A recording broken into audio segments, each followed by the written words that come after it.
काय रे? कुठं स्लाईड खेळत होता? तिथं चुया टायगरच्या वरती. अच्छा. आधी ना एक हात चालत होत टायगर. टायगर म्हणलं की तो हे का बनलाय. मग ते तो पाणी टाकले. मग हे सगळे होते ना तेव्हा ते ना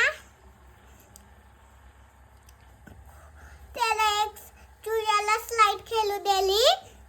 बघ ना तेव्हा काय झालं, तो खचकन खचकन चावायला आला. मग टायगर कशाला चावला? त्या दोरीला सासाच होती. मग ती तुटून गेली दोरी. ती पडली खाली. आणि हा लायन बोलला की थँक्यू, तू माझी हेल्प केली. मग ना अजून ना मग टायगर खुश झाला. मग टायगरना म्हणलं की ना मी तुझी स्लाईड खेळू देईन. मग हा खेळायला लागला. एक हे सगळे हे जेल घेऊन आला. मग ह्याने खचकन हे फेकून दिलं. मग आला पलट टायगर असं केलं.